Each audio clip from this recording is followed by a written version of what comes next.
A cikin duniyar fasaha, akwai mutane da ba ƙirƙira kawai suke ba, amma su ne tushen tunani, ginshiƙin hangen nesa, kuma madubin tarihi.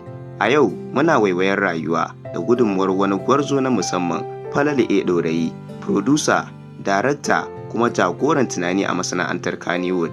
Falalu A. Ɗorayi ba suna ne kawai a fim ba, tarihi ne da aka rubuta da aiki, jajircewa da hangen nesa. Tun kafin Kannywood ta kai wannan matsayi da take a yau, Falalu A. Ɗorayi yana daga cikin waɗanda suka yi amanna da fasaha a matsayin makami na canji. Ya fahimci cewa fim ba nishaɗi kawai ba ne, makaranta ne, madubi ne, kuma harshe ne da al'umma ke jin kansu da shi. A matsayinsa na furodusa, Falalu A. Ɗorayi ya tsaya tsayin daka wajen samar da fina-finai masu ma'ana, fina-finai da ke taɓo zuciya, koyar da darasi, kuma gina tunani.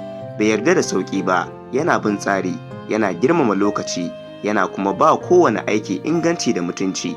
A matsayinsa na darakta, Falalu A. Ɗorayi yana da salon da ya bambanta shi da kowa. Yana ganin labari kafin a ɗauki kyamara, yana jin saƙo kafin a furta magana, kuma yana tsara siffar fim tun daga zuciyar labarin har zuwa idon mai kallo. Hangen nesansa ya taimaka wajen gina sabbin jarumai tare da ɗora Kannywood akan tubalin girmamawa da ƙwarewa. Falalu Abubakar Ɗorayi, wanda aka fi sani da Falalu A. Ɗorayi, an haife shi ne a ranar 4 ga watan Janairu na shekarar 1977 a Ɗorayi, ƙaramar hukumar Gwale ta jihar Kano. Daraktan fina-finan Najeriya ne, furodusa, marubuci, sannan kuma ɗan wasan fim.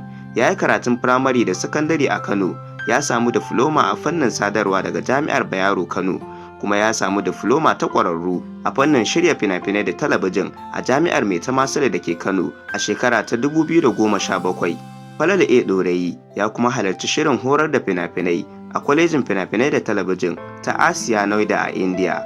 Ɗorayi ya fara aikinsa a masana'antar fina-finai a shekara ta 1997 tare da wata ƙungiyar wasan kwaikwayo ta gida lokacin da yake makarantar sakandare.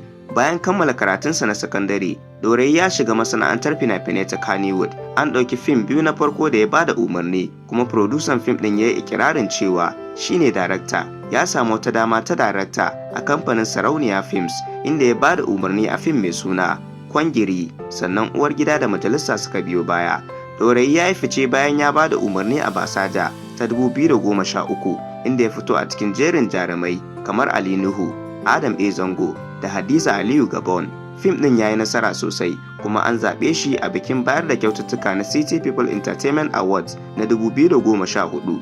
A shekara ta 2015, Falalu A. Ɗorayi ya shirya fim ɗin Gwaska, wanda Adam A. Zango ya bada umarni, sannan daga baya ya shirya fim ɗin Return of Gwaska ta 2017. A shekara ta 2019, Falalu A. Ɗorayi ya jagoranta ya kuma fito a wani shirin talabijin mai suna Gidan Badamasi, wani barkwanci da ya mayar da hankali kan iyalan Badamasi mai cike da cece-kuce. Wannan wasan kwaikwayo ya ta'allaka ne akan iyalan Badamasi da ke taruwa a kansa idan har ya kasa cika alƙawuransu. Ya kuma samu kyautar mafi kyawun jarumin Kannywood Industry saboda fim ɗin Kwana 90. Abin da ya fi ɗaukar hankali game da Falalu A. Ɗorayi shine halayyarsa. Mutum ne mai tawali'u, mai sauraro, kuma mai ba matasa dama su nuna bajintarsu.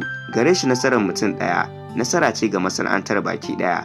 A tsawon shekarunsa a Kannywood, Falalu A. Ɗorayi ya bayar da gudunmawa wajen haɓaka tsarin fim, gina kyakkyawar fahimta tsakanin masu shirya fina-finai, kare martabar harshen Hausa ta hanyar fasaha.